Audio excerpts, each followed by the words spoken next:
Jeremy visualizing, focusing as the 32nd board is just seconds from going sideways. Carmichael, he starts to rev it up as round 7 of the A-Sport Supercross is about to get underway. Carmichael and McGrath, great starts. They hit the line at the same time. Carmichael gets the SFX.com Whole Shot Award and comes out in the lead, and the 4-stroke of Tim Ferry, number 15, and Jeremy McGrath in 3rd. What does this look like? Just like Indy, the exact same thing. What a recovery by McGrath. It looked like he got a bad start. He came out smelling like a rose. Carmichael, Ferry, McGrath, Lusk, Roncada, and Heath Voss. How about this? Ferry is all over Ricky. He's not saying, yeah, I'm in second, I'm ahead of Jeremy, I'm right with Ricky, this is good. He's going after him. Here comes Ferry. 4 bike lengths in back of Carmichael. Takes the inside route. Carmichael gets a good swing off that berm. Yeah, it was a little bit faster line, but it was smart for Ferry to protect the inside from McGrath back there, and also not to follow Ricky. Lots of good racing ahead now. Ricky going through those whoops like it was... feet off the pegs, just on the edge. A bar-to-bar battle now. Ferry and McGrath for second. McGrath knows he has to get in front of Ferry quicker. And Ferry, he had a foot off the peg and bounced hard as Jeremy McGrath moves into second place. Now let's see if Jeremy can pour it on, David. This was the mistake in Indy. Jeremy could not get around Ferry quick enough. Ferry didn't hold him up. It was just somebody between himself and Carmichael. Now he's got number 4 up there. He can focus on this guy and run him down. He's got to. He can't afford to let Ricky get any more confidence than he already had. Jeremy taking a few days off during the break to clear his head, he said. Had the feeling he was thinking a little bit too much. Wasn't letting it flow naturally. Came back with a great attitude. Yeah, he's very relaxed, you're right. I think he went snowboarding a little bit. He has some time to think. He's never had a challenger like Carmichael, so it's new for him. A 1.4-second deficit is all for McGrath. There's Tim Ferry and Ezra Lusk right behind him. Well, there's Ezra's right there. He's closing in on Ferry. Those guys all got down that straightaway, jumping the triple in the middle. That's critical to get down that straightaway fast. Ezra looking for his second podium in a row after 3rd place at Indianapolis. Yeah, the ruts Davey talked about right before the start are going to get worse in this 20-lap main. They're going to get terrible, as a matter of fact, in places all the way down to the plywood.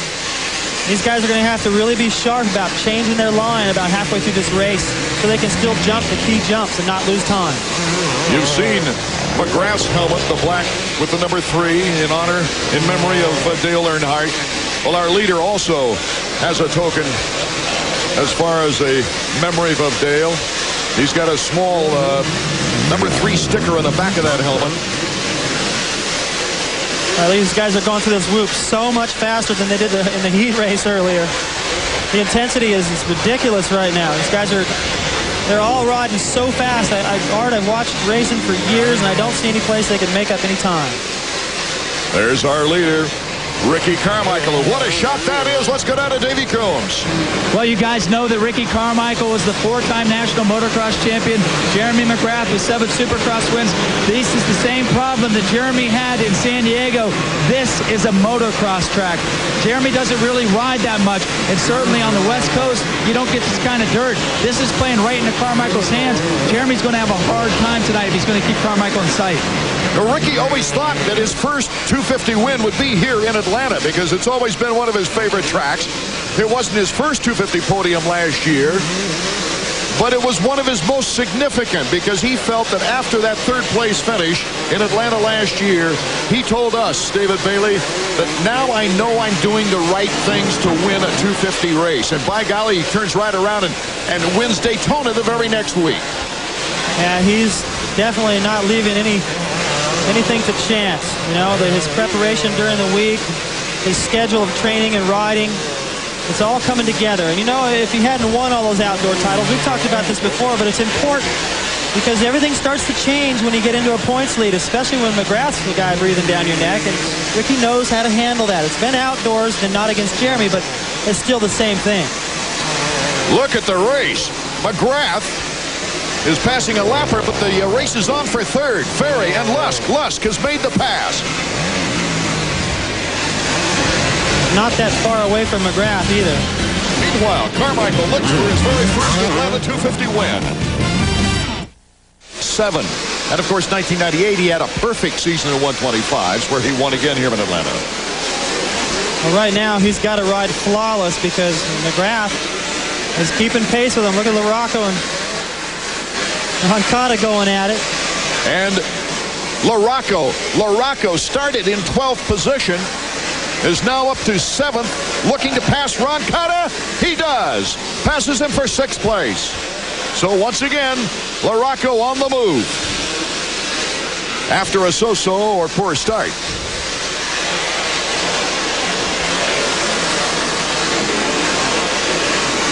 You know LaRocco's going to come through the pack. All you got to do is put a camera on him. We had a little bit of a look like Tortelli. I just took my eyes off the screen for a second, was looking down at the track. Tortelli and Ferry got together right before the mechanics area. Ferry can't get the bike started. And they were battling 4th and 5th, and Ferry trying to restart that 4-stroke as we take a look at our leader, Ricky Carmichael. Carmichael just plugging along. Now, it looked like that Jeremy McGrath was picking up some time, but now he's losing some time. An interval of 3.5 seconds on the last lap. Ricky has kicked it up. The mistake Jeremy made was right here. He wasn't able to do that double jump. He had to roll that, and that was it. Now, if he can make that time back up, it'll tell us if he's got a little something left for Ricky at the end of this main event. So far, Ricky's been flawless. Here's Jeremy, looking as strong as ever. It's just that Carmichael looks faster.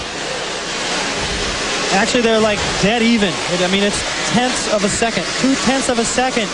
These guys are swaying back and forth each lap, and then that last lap, Jeremy couldn't do that double, made the mistake. And against Ricky, if he keeps riding like this, Art, you just don't get it back. We're at the halfway point of the race, David. Yeah, I don't care how good you are. 7 titles or not, Ricky is on right now. Boy, what a far cry from 1999 when Ricky had to go to the LCQ. You remember he had that real bad crash in qualifying. No, he had a couple here. Uh-oh, there's Tortelli. They're looking at the front wheel. Oh, he was having a great run, too. LaRocco has moved up to 4th, passing Roncada as we take a look at Jeremy McGrath. This is the corner where Jeremy was approaching, where Ferry and Tortelli got together. Look at the pipe smashed all the way in against the frame. So that thing's just making no horsepower. It's probably cracked if it's bent that far. Let's check in with Davey. Well, what happened when you looked up, Sebastian Tortelli did get together with Tim Ferry. Ferry was kind of throwing that roadblock up. He was riding fast, but Tortelli made a pretty aggressive move. As you can see the result of his bike, he smashed his pipe. Sebastian's night started out really well, but as you can see, it's going to end right here on a tough block. There you can see the disappointment in his face, David. Yeah, that's just, the guy doesn't want to have to start thinking about the outdoors, but that's what's happening now. He's going, I'll just use the rest of this Supercross series to hopefully gear up for next year a little bit and to really be strong to handle and try to get around Ricky and win the championship outdoors. Sebastian Tortelli, a former 125 and 250 GP motocross world champion. Look how fast Ricky he explodes out of corners. The clutch has become so important for these guys. They just pull it in a little bit. It gives the bike, it builds the RPMs, and when they let it out, it's an explosion of power. Ricky is using the clutch when he lands off a jump. The power of the bike is not enough for him. He needs it even more. Just past Michael Byrne in 15th place. Ricky Carmichael, look at there, the Honda stopwatch.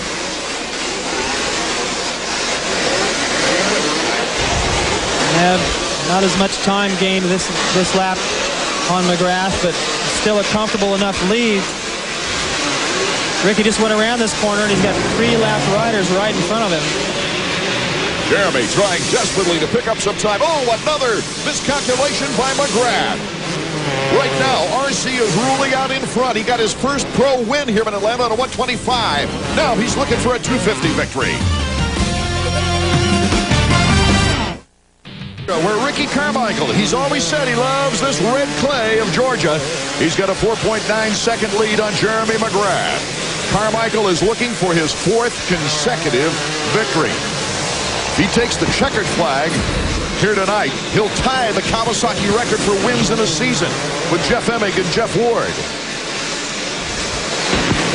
He's just got to ride smart here. I mean, his pace seems to be okay. He's holding off McGrath, but little mistakes down the stretch. You let Jeremy get any closer than this, the crowd gets into it, and it's a whole new ball game. So Ricky's got to jump all the major obstacles and make really good decisions from here on out through the lap riders. Needs mistake-free riding because McGrath now has moved it to 4.5-second deficit, a little bit inching up. Here's number 1, the defending champion. That double right there, Art, is killing him. It's just killing him. That's the 3rd time I've seen him come up short there. And it doesn't look that bad, but it is, because Ricky's jumping it every time, and his momentum around the corner is a little bit better. McGrath's shirt tail flapping in the breeze. The battle really is behind him. Ezra Lusk and Mike LaRocco, and they're gunning for the top Honda spot. And Lusk is going to have some company here in a minute. He's going over the finish line jump right there. Here comes LaRocco. That's not a good thing to have in your rear view. And the local fans here in Georgia, of course, they want Ezra to stay out in front. Well, they better start making some noise now. Yes. Mike catches you so fast. There's Jeremy trying to stay clear of the ruts over the triple there. This is the section where he's approaching, where he's been making a mistake. He's taken the far right side of the whoops, while Ricky's over on the left. See if he can get this double done. Nope. And he's just losing it. It's not bad. He's losing just a little bit of time there every lap.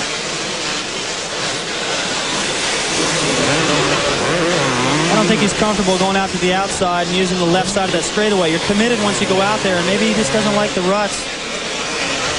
He's like willing to give up a little bit of time there to make it up everywhere else. Here's Carmichael.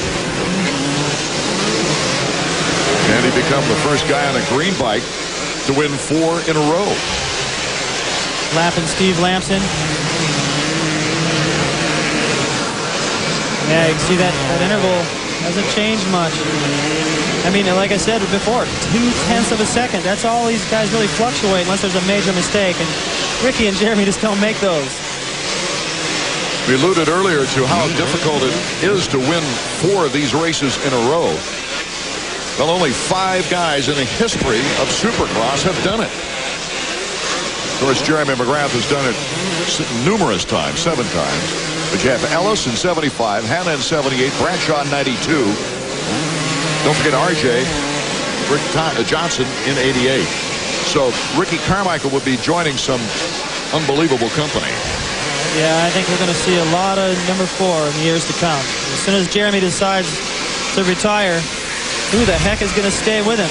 I mean, Jeremy is the only. Imagine Ricky not in the picture right now. Jeremy would have a, almost a 40-point lead over LaRocco, and that might be bigger than he's ever had over the rest of the field. But Carmichael just picked this year to really turn it up. He's still riding so fast. I like what Davey was talking about, though. This does take on a lot more of an out. Look how deep those berms are. And these whoops aren't the typical, really difficult whoops that take a lot of technique to get through. It's sort of a bonsai deal. All the ruts, the soft, sticky soil, it is in the favor of Carmichael right now, but Jeremy can't let that get to him. I mean, it's the same track for everybody. You got to go out there and race it. Not let Ricky know that every time the track has a certain kind of dirt, that Jeremy's just going to throw in the towel. Carmichael takes the white flag. Final lap for Ricky Carmichael. He will have led 81 laps in, what are we at? 7 races now? Pretty impressive. I'll tell you what, if you look just coming out of the tunnel, that's just to the left of the screen there, McGrath. Not that far behind, so it's even if you lose, you still want to let the guy that wins know, hey, I'm right there. One mistake. Lusk and LaRocco bang after that. But Ricky Carmichael has turned the tables on McGrath. Last year, McGrath won his 4th straight race here in Atlanta. He led all 80 laps of those 4 races. This time around, Ricky Carmichael is looking for his 4th consecutive victory. Be smart. A 4-second lead he has on his board. If you want to get technical, it's actually a 4.444. Look at the flashbulbs. The crowd is going nuts. They're on their feet for a lot of different reasons, but mainly Lusk is trying to hold off LaRocco in the last turn. The checkers for number 4, Ricky Carmichael. Look at there. Number 11, Ezra Lusk in front. Barely edging out Mike LaRocco for third. Jeremy McGrath, of course, sandwiched between Carmichael and Lusk, taking second place once again.